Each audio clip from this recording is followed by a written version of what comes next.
নমস্কার বন্ধুরা, আবারও নতুন একটি এপিসোডে তোমাদের সবাইকে স্বাগত। আজ আমি তোমাদের সঙ্গে শেয়ার করব রুটি, লুচি, ভাত, পরোটা সবকিছুর সঙ্গেই খাওয়ার মতো দুর্দান্ত স্বাদের পাঁচমিশালি তরকারি রেসিপি।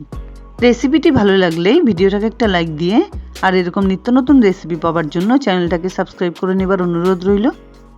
দুর্দান্ত স্বাদের এই নিরামিষ রেসিপিটি বানানোর জন্য এখানে আমি দুটো আলু চৌকো করে কেটে নিয়েছি, সঙ্গে দুটো বেগুন কেটে নিয়েছি, 4 ভাগের 1 ভাগ লাউ কেটে নিয়েছি, 7-8টা বিনস, দুটো গাজর আর অর্ধেকটা ফুলকপি, 4-5টা শিম আর একটা টমেটো।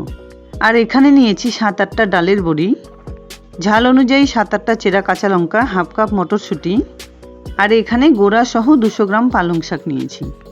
এখানে আমি আমার পছন্দ মতো সবজিগুলো কেটে ধুয়ে নিয়েছি।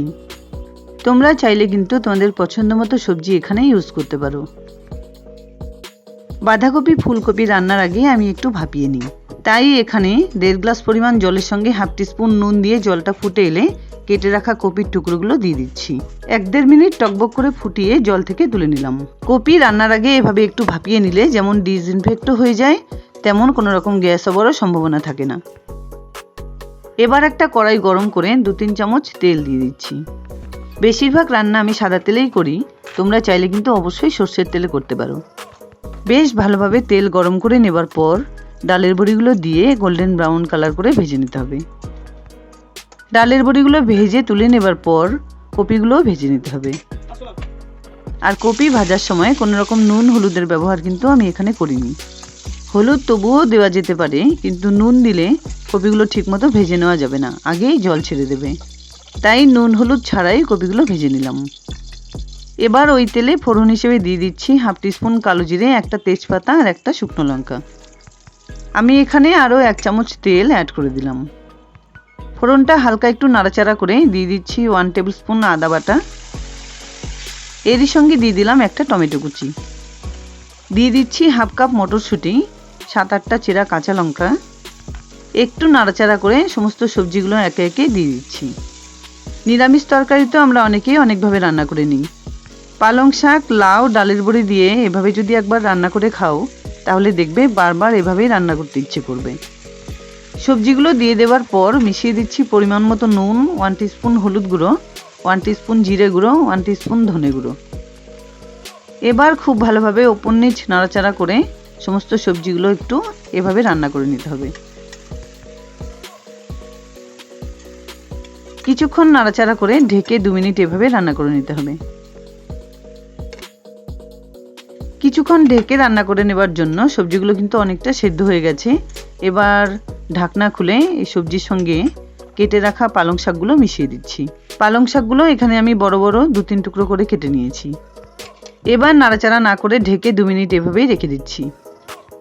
এবার ঢাকনা খুলে সমস্ত সবজির সঙ্গে শাকটাকে এমনভাবে মিশিয়ে দিতে হবে যাতে খুব সুন্দরভাবে এগুলো মিশে যায়। শীতকালে প্রচুর পরিমাণে পালং শাক পাওয়া যায়, আর তাই দিয়ে নিরামিষ তরকারির টেস্ট কিন্তু এভাবেই বাড়িয়ে নেওয়া যায়। কিছুক্ষণ নাড়াচাড়া করে ভেজে রাখা কপির টুকরোগুলো মিশিয়ে দিলাম। এবার আলতো করে সমস্ত সবজিগুলো আবারও একটু নাড়াচাড়া করে ঢেকে আরও 2-3 মিনিট রান্না করে নিচ্ছি। এবার ঢাকনা খুলে দিয়ে দিচ্ছি 1 টিস্পুন চিনি, আর সঙ্গে আমি এখানে হাফ কাপ গোবিন্দভোগ চাল বাটা মিশিয়ে দিলাম। 1 টেবিল স্পুন গোবিন্দভোগ চাল ভালো করে ধুয়ে হাফ কাপ জলের সঙ্গে বেটে নিয়েছিলাম। গোবিন্দভোগ চাল বাটা এই রেসিপিটার টেস্ট কিন্তু আরও বাড়িয়ে দেবে। এর সঙ্গে দিয়ে দিলাম আরও হাফ কাপ পরিমাণে জল। সব কিছু দিয়ে দেবার পর খুব সুন্দর করে নাড়াচাড়া করে এবার এই সমস্ত সবজির সঙ্গে ভেজে রাখা ডালের বড়িগুলো মিশিয়ে দিতে হবে। রান্না মোটামুটি হয়ে যাবার পর ডালের বড়ি মিশিয়ে দিলে বড়িগুলো কিন্তু একদম ভেঙে যায় না, আর খেতেও ভালো লাগে। রান্নাটা প্রায় হয়ে গেছে। নামানোর আগে কিছুটা পরিমাণ ধনেপাতা কুচি উপর দিয়ে ছড়িয়ে দিলাম। এবার গ্রেভিটা একটু ঘন হয়ে আসা পর্যন্ত এটাকে এভাবেই নাড়াচাড়া করে রান্না করে নিতে হবে। রান্নাটা কিন্তু আমার এখানে হয়ে গেছে। ঠিক এই পর্যায়ে এটাকে আমি ওভেন থেকে নামিয়ে একটা বাটিতে সার্ভ করে নিচ্ছি। তোমরা তো অনেকভাবেই নিরামিষ তরকারি রান্না করে নাও, আমার এই রেসিপিটি অবশ্যই কিন্তু একবার ট্রাই করার অনুরোধ রইল। যাই হোক, দুর্দান্ত স্বাদের নিরামিষ তরকারির রেসিপি আমার এখানে রেডি অ্যান্ড সার্ভড। আশা করছি বন্ধুরা আমার এই রেসিপিটি তোমাদের খুব পছন্দ হয়েছে। যদি এতটুকুও ভালো লেগে থাকে তাহলে প্লিজ ভিডিওটাকে একটা লাইক করো, শেয়ার করো ফ্যামিলি ফ্রেন্ডসদের সঙ্গে। আর আমার চ্যানেলে নতুন বন্ধু হয়ে থাকলে প্লিজ চ্যানেলটাকে সাবস্ক্রাইব করে পাশে থাকা বেল আইকনটা অলে করে দিও, যাতে আমার আপলোড করা সমস্ত রেসিপির নোটিফিকেশন সবার আগে তোমাদের কাছে পৌঁছে যায়। দেখা হচ্ছে নতুন কোনো রেসিপি নিয়ে। ভালো থেকো, ধন্যবাদ।